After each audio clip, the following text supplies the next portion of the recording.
میں کاروباری اور صنعتی سیکٹر کی آج پریشانیوں میں تشویش میں کئی گنا اضافہ ہوا جب اسٹیٹ بینک آف پاکستان نے شرح سود میں مزید 1.25% اضافہ کر دیا، جس کے بعد پاکستان میں شرح سود 13.75 سے بڑھ کے 15% کی خطرناک سطح پر پہنچ گئی ہے۔ اس کا مطلب یہ ہے کہ پاکستان میں کاروبار کرنے کی لاگت پہلے سے کہیں زیادہ بڑھے گی۔ پیٹرول اور ڈیزل کی قیمتوں میں حالیہ اضافے نے اسے مزید بڑھا دیا اور اب مہنگے قرضوں کی وجہ سے بینکوں سے فائنینسنگ اور کاروباری لاگت شدید متاثر ہوگی، اس سے معاشی ترقی اور کاروباری بہتری تھم جائے گی۔ نئے بزنس تو دور کی بات ہے، جاری کاروبار کو برقرار رکھنا اب ایک جدوجہد ہوگا۔ سب سے پہلا وار ہوگا روزگار پر۔ بزنس ایکسپینشن کے بجائے لے آفس ہوں گے، یعنی کہ نوکریاں ختم کی جائیں گی، کیونکہ کاروبار اس لاگت کو برداشت نہیں کر سکتے۔ ظاہر ہے کہ تنخواہیں نہیں دینے کی سخت ہے اور پھر نوکریاں ختم کی جائیں گی۔ نوکریوں میں روزگار میں اضافہ تو آپ بھول جائیں۔ پاکستان میں 15% کی شرح سود اس وقت خطے کی دوسرے ممالک سے کہیں زیادہ ہے۔ بھارت میں مثال کے طور پہ شرح سود 4.9، بنگلہ دیش میں 5.5، چین میں 3.7% ہے۔ ہمارا کاروباری طبقہ، ہمارا بزنس سیکٹر 15% شرح سود دے کے کیسے مقابلہ کرے گا؟ اور پھر ہمارے توانائی کی قیمت اور ہمارے دوسری کاسٹ آف ڈوئنگ بزنس ہے۔ ایکسپورٹرز بین الاقوامی منڈی میں بھارت اور بنگلہ دیش سے اب مقابلہ کرنے کی سخت مزید کھو دیں گے۔ آج اسٹیٹ بینک آف پاکستان کی مانیٹری پالیسی کا اعلان کرتے ہوئے قائم مقام governor state bank doctor Murtaza Syed نے شرح سود میں اضافے کی وجہ بتاتے ہوئے کہا کہ شرح سود نہ بڑھانے سے مہنگائی قابو سے باہر ہو جاتی اور ساتھ ہی روپے پر مزید دباؤ بڑھتا۔ اسٹیٹ بینک اور اسٹیٹ بینک کی مانیٹری پالیسی کمیٹی اس چیز کے اوپر بہت زیادہ ایمفیسس دے رہی ہے کہ ہم نے مہنگائی کو کنٹرول کرنا ہے، کیونکہ یہ ایک بہت امپورٹنٹ اور مشکلات پیدا کر رہے ہیں ہمارے عام آدمی کے لیے۔ اس لیے آج اسٹیٹ بینک کی مانیٹری پالیسی کمیٹی نے یہ فیصلہ کیا تھا کہ انٹرسٹ ریٹ کو، پالیسی ریٹ کو 1.25% سے بڑھا کے 15% کر دیا جائے۔ ہم جو انفلیشن آج کل دیکھ رہے ہیں پاکستان میں، اس کی وجہ کیا ہے؟ سب سے پہلے تو میں آپ کو یہ بتا دوں کہ یہ پوری دنیا میں ہو رہا ہے، لیکن اس کے ساتھ ساتھ ہماری اپنی کچھ ڈومیسٹک ریزنز بھی ہیں جس کی وجہ سے انفلیشن ہو رہی ہے۔ سب سے پہلے یہ کہ پچھلے 2 سالوں میں، فسکل ایئر 21 میں اور فسکل ایئر 22 میں، ہم نے بہت تیزی سے اکنامک گروتھ کو دیکھا ہے، تقریباً 6% گروتھ ہم نے، اور اس کی وجہ سے بھی انفلیشن ہو رہی ہے۔ یہ ایک مشکل فیز ہے، تقریباً 1 سال جو ہے انفلیشن ہمارے خیال میں ہائی رہے گی، لیکن ہم کوشش یہ کریں گے کہ یہ اور زیادہ بڑھے نہ۔ پاکستان یقیناً معاشی افراتفری کی ایک کیفیت سے دوچار ہے۔ آج ڈالر 210 روپے کی جانب ایک بار پھر گامزن نظر آ رہا ہے۔ زر مبادلہ کے ذخائر ہمارے مخدوش تر نظر آتے ہیں۔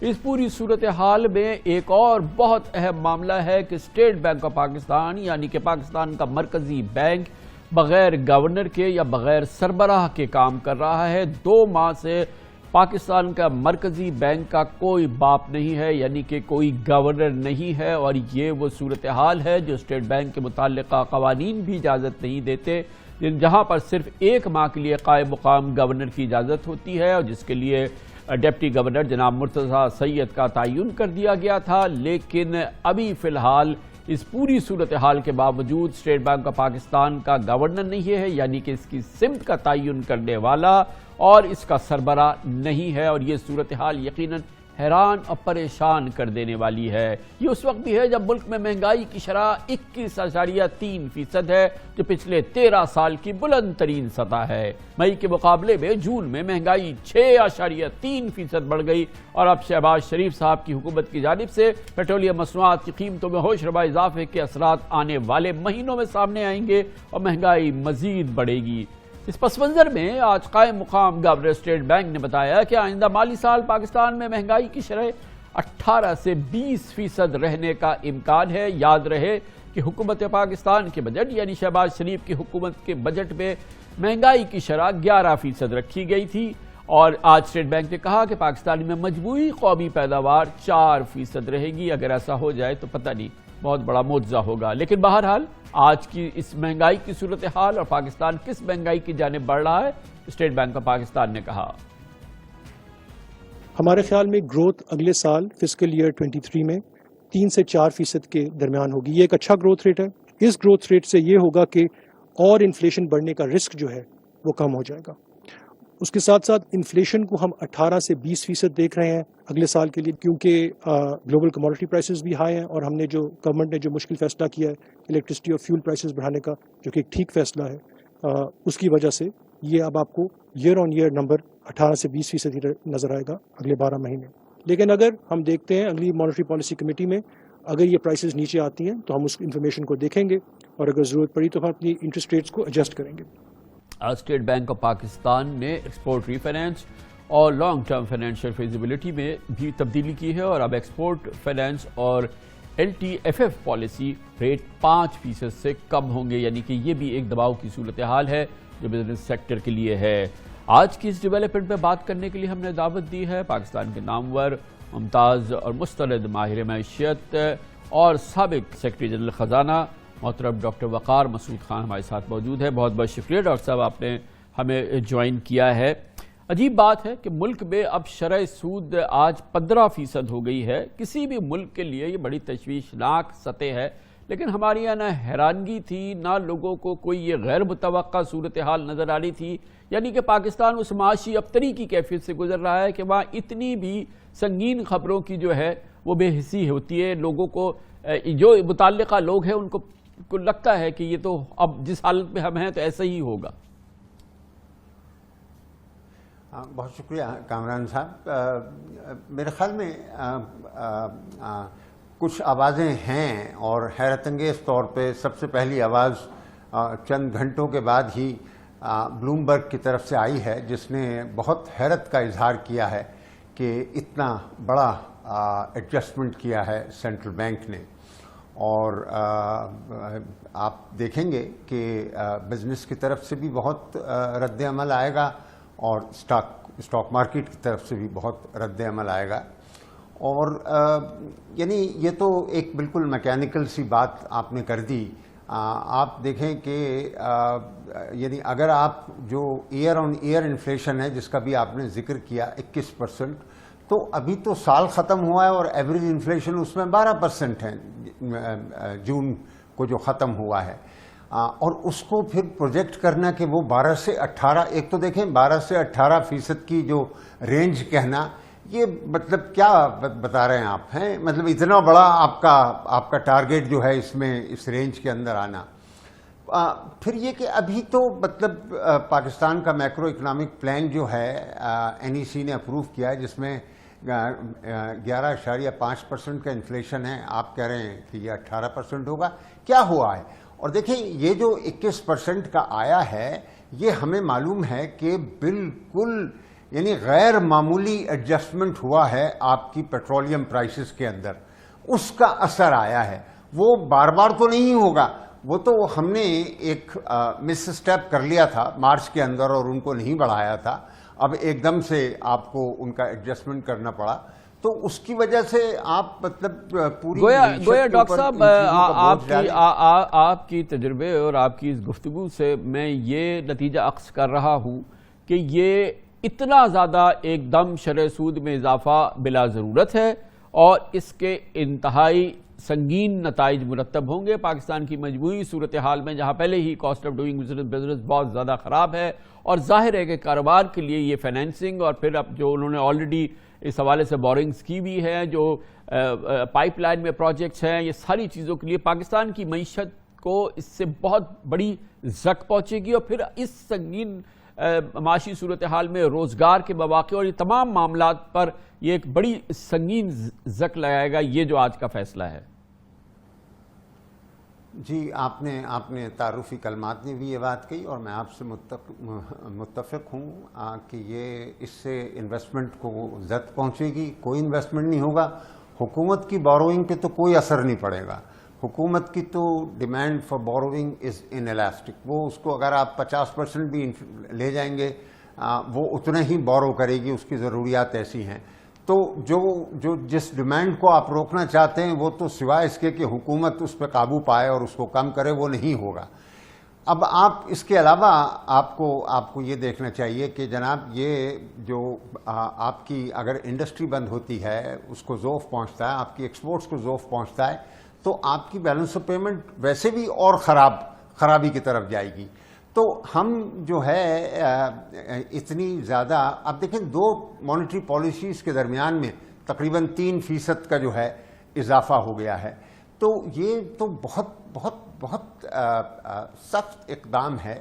اچھا، اب لیکن میں اس کو ایک طرح سے حقیقت پسندی سے دیکھ سکتا ہوں، اور وہ یہ کہ یہ IMF کا تقاضا ہو، اور کیونکہ IMF کا پروگرام آپ دیکھ رہے ہیں کہ سب کچھ ہونے کے بعد بھی نہیں ہو رہا، تو کیا پتہ ان کا یہ مطالبہ رہا ہو کہ اگلی مانیٹری پالیسی کمیٹی کے اندر آپ ایکشن لیں، اور یہ کوئی غیر معمولی بات نہیں ہے ان کی طرف سے ایسے مطالبات آنا۔ تو ایسے میں مطلب یہ ہم اپنے مگر ڈاکٹر صاحب میری اصلاح کیجیے گا اگر یہ میرا تاثر صحیح نہیں ہے، مگر مجھے تو یہ حیرانگی ہے کہ اس معاشی ابتری کی صورتحال میں، ایک کشمکش کی صورتحال میں، بے پناہ امتحانی صورتحال میں، پاکستان کا مرکزی بینک جو ہے اس کا کوئی گورنر نہیں ہے، اس کا کوئی کل وقتی گورنر نہیں ہے، اس کے قوانین میں تو اجازت ہی نہیں ہے کہ قائم مقام گورنر جو ہے وہ 1 مہینے سے زیادہ رہ سکے۔ جس ادارے کا باپ ہی نہیں ہے وہ اس کی سمت کا تعین کیا کرے گا، جبکہ کہا یہ گیا ہے کہ یہ خود مختار ادارہ ہے، ایک خود مختار ادارہ جس کا باپ نہیں ہے۔ یہ ملک کی صورتحال ہے۔ 2 ماہ گزشتہ جو گورنر صاحب تھے ان کو ریٹائر ہوئے ہو گئے ہیں، تو یہ کیفیت بھی تو جو ہے وہ معاملات کو مزید گنجلک بناتی ہے نا۔ آپ بالکل صحیح ارشاد فرما رہے ہیں، اور یہ جلد سے جلد حکومت کو چاہیے کہ جو ریگولر اپوائنٹمنٹ ہے وہ کر دے، تاکہ بینک کے اندر جو خلا ہے وہ پورا ہو جائے۔ لیکن کامران صاحب، اگر ایسا ہوتا بھی تو یعنی کہ فنڈ کے پروگرام میں کوئی بھی گورنر ہو، فنڈ کی جو ان کے جو مطالبات ہوتے ہیں وہ تو پورے کرنے پڑتے ہیں۔ آپ ایسی مشکل صورتحال سے دوچار ہیں۔ تو ڈاکٹر صاحب اب اس کے اثرات کہ ہو گئی 15% ہو گئی، ڈالر 209 روپے کا ہو گیا، اور یہ پھر انہوں نے LTFF بھی بڑھا دیا، پھر ایکسپورٹ ری فائنینس بھی بڑھا دیا، اور پھر جو ہے وہ ہمارے یہاں بجلی کی قیمت میں بھی 2 گنی ہو گئی، گیس بھی 2 گنی ہو گئی۔ تو پاکستان میں جو یہ شوق آیا ہے پچھلے یہ تو مہینے 1.5 مہینے 2 مہینے کی پیداوار ہے نا، اس کا اچانک یہ جو اس طرح کا یہ جو کرنٹ لگایا گیا ہے پورے نظام کو، اب اس کے اثرات تو رونما ہوں گے نا؟ جی، اور ہو رہے ہیں اثرات۔ آپ دیکھیے گا آنے والے دنوں میں جو حالت ہوگی وہ ہمارے سامنے ہوگی۔ دیکھیں، مطلب یہ نہیں کہ انویسٹمنٹ کی ڈیمانڈ کم ہوگی، اور مطلب جب اتنی بڑی شرح سود ہو تو بینکوں کے اندر تو کوئی ترغیب نہیں ہوگی کہ وہ لوگوں کو قرضے دیں، وہ تو حکومت کو قرضے دیں گے، اور حکومت کے بل جو ہیں 15-16% کے اوپر جو ہیں وہ ٹریڈ ہو رہے ہوں گے۔ تو مطلب ایک بارے نیارے ہیں بینکنگ سسٹم کے، اور جو لوگوں کے پاس سرمایہ ہے وہ جا کے بینک پہ رکھ دیں گے، وہ کیوں کاروبار کریں گے؟ کاروبار ہو ہی نہیں سکتا 15% شرح سود پہ، تو وہ اٹھا کے لے جا کے بینک پہ رکھ دیں گے، تو جو بیچارہ غریب ہے، ایک عام آدمی ہے، وہ کہاں جائے گا؟ آپ نے یہ بھی دیکھا ہے کہ بینکوں کے جو پروفٹس دیتے ہیں وہ، یا جو بھی ڈپازیٹرز کو ریٹرن دیتے ہیں، وہ اس حساب سے نہیں بڑھتے جتنا کہ وہ ان کی لینڈنگ کاسٹ جو ہے وہ بڑھا دیتے ہیں، تو یعنی کہ ان کا مارجن جو ہے وہ بڑا ہو جاتا ہے۔ تو یعنی یہ حالات ایسے ہیں جس کے اندر رسک ٹیکنگ اور سرمایہ کاری اور نئی چیزیں، ان کا تو کوئی سوچے گا ہی نہیں۔ وہ اس وقت جو ان کو روزمرہ کے معمولات چلانے کے لیے ورکنگ کیپٹل وغیرہ چاہیے ہوتا ہے، وہ اس میں کٹ بیک کریں گے کس طریقے سے ہم کاسٹ کو پورا کریں۔ یقیناً بہت بہت شکریہ محترم ڈاکٹر وقار مسعود خان صاحب ہمارے ساتھ موجود تھے۔ کمرشل بریک، اس کے بعد ذکر کرتے ہیں آج برطانیہ کی سیاست میں تہلکہ مچا ہوا ہے. کل رات تک بورس جانسن گو کہ کابینہ میں ان کے کلیدی ساتھی ان کو چھوڑ کے جا رہے تھے. ان کی غیر مقبولیت میں اضافہ ہو رہا تھا, ان پہ الزامات میں اضافہ ہو رہا تھا.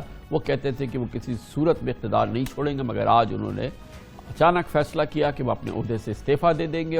اور بہت ہی دلچسپ وہاں کی صورتحال ہے, اس کا احوال آپ کو دیتے ہیں چھوٹے سے وقت.